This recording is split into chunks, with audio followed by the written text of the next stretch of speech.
Salam IT News, jumpa lagi di program berita kami. Hari ini, kami akan informasikan tentang virus komunis Tiongkok pneumonia Wuhan menyebar ke seluruh dunia. Sementara itu, komunis Tiongkok yang mengekspos video palsu untuk mempromosikan apa yang disebutnya sebagai pencapaian dalam memerangi epidemi itu kini terkuak. Pada tanggal 23 Maret, seorang netizen memposting adegan pasien yang keluar dari rumah sakit Wuhan.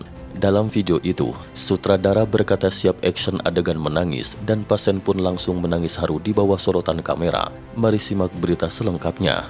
Dari tayangan video singkat itu bisa disaksikan lorong rumah sakit di Wuhan. Ada 4 staf medis yang mengenakan pakaian pelindung. Pada pakaian pelindung, salah satu staf medis tampak tulisan siap melayani masyarakat. Pakaian pelindung beberapa staf medis lainnya juga bertuliskan beberapa kata seputar layanan staf medis.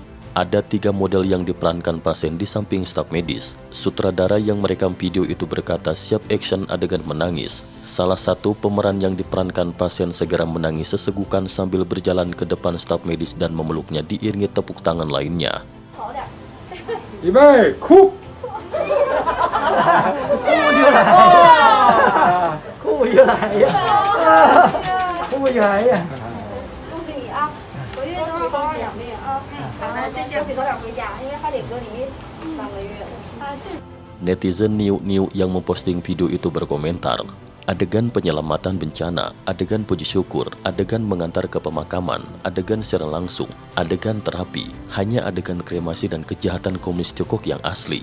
Tang Paiqiao memposting sejumlah video dari media corong komunis Tiongkok yang direkam di sebuah rumah sakit. Salah satu adegan itu mirip dengan film yang direkam di rumah sakit oleh media komunis Tiongkok. Adegan itu menampilkan seorang model cilik yang menjenguk ayahnya di sebuah rumah sakit melalui jendela kaca yang tertutup. Benar-benar menjijikan, nafsu makan saya hilang setelah melihat adegan itu, tulis netizen. Sulit dipahami mereka yang merekam video itu bisa menjalani hidup seperti itu setiap hari. Seorang cendekiawan Tang Paiqiao yang mengunggah ulang video itu mengatakan, "Berhentilah, jangan lagi berbuat jahat, dan tanpa Anda sadari maut sedang mengintai Anda. Keuntungan yang tidak seberapa yang Anda dapatkan dari komunis Tiongkok dengan mengkhianati kepribadian Anda sekarang tak lebih dari harapan semu. Sadarlah wahai para awak media yang membantu komunis Tiongkok melakukan kejahatan."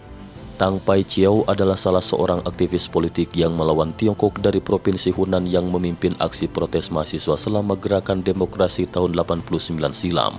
Video lain yang dirilis oleh Niu adalah pemandangan staf medis yang mengenakan pakaian pelindung berdansa di rumah sakit. Setelah diunggah ke internet, staf medis yang menari itu pun dicaci maki oleh netizen.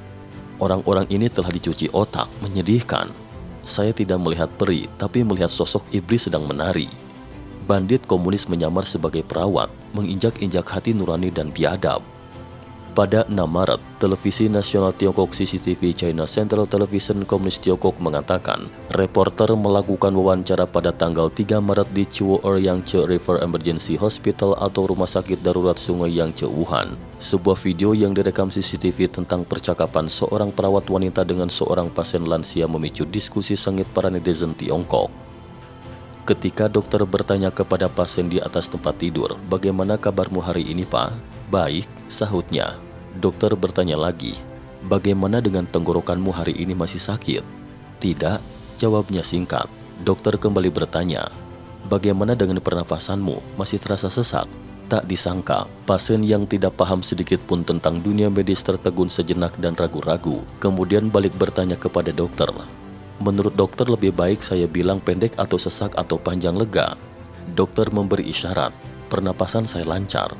Pasien pun segera menjawab, "Nafas saya lancar dan tidak masalah." 我问一下，你今天嗓子还疼不疼？嗓子不对，嗓子不疼？不对，那你气短不短？哎，气短不短？是短好还是长好的？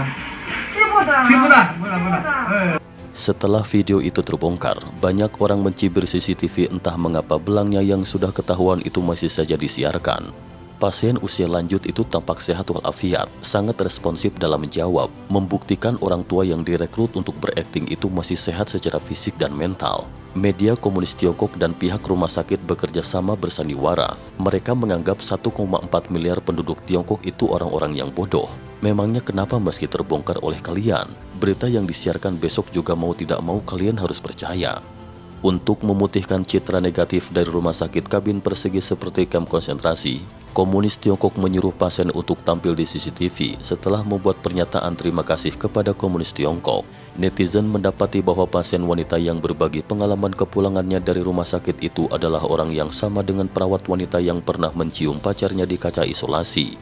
Radang paru-parunya sembuh tetapi otaknya rusak, cetus si netizen dengan nada mencibir. Tidak hanya itu, berita dari berbagai sumber menyebutkan bahwa komunis Tiongkok juga sedang merekrut mahasiswa di berbagai negara untuk merekam video palsu. Komunis Tiongkok berusaha menggunakan publisitas palsu untuk menebus kemarahan publik yang disebabkan tidak transparannya informasi epidemi yang berimbas pada penyebaran virus global. Pada 22 Maret, sebuah postingan di internet mengatakan media komunis Tiongkok sedang merekrut mahasiswa di Eropa untuk merekam program video. Isinya tentang diskriminasi terhadap orang-orang Tiongkok yang disebabkan oleh virus komunis Tiongkok. Iklan yang menggunakan dua bahasa Mandarin dan Inggris itu secara khusus menekankan si model harus mengangkat plakat sambil menghadap kamera. Waktu pengambilan gambar adalah 2 jam dengan bayaran 60 euro atau sekitar 1,1 juta rupiah. Namun tidak disebutkan negara mana pengambilan gambar itu. Pada pertengahan Maret 2020, media komunis Tiongkok merilis sebuah video di sebuah lingkungan pemukiman yang sepi di Roma. Sayup-sayup terdengar rekaman lagu komunis Tiongkok. Dalam video itu juga tampak seorang pria dan wanita berseru terima kasih Tiongkok dalam bahasa Italia.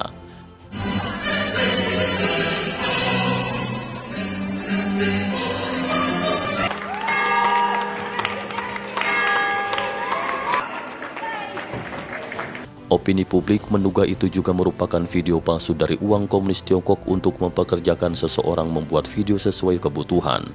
Sebelumnya, beberapa warga Kanada mengatakan kepada media bahwa mereka disewa untuk membuat film. Belakangan diketahui ternyata itu adalah penduduk setempat yang menyamar sebagai pendukung direktur Huawei Meng Wanzhou. Mereka dibayar antara $100 hingga $150 Kanada, sekitar 1,1 juta rupiah hingga 1,7 juta selama 2 jam. Seorang wanita mengatakan dia merasa sangat malu setelah mengetahui fakta itu.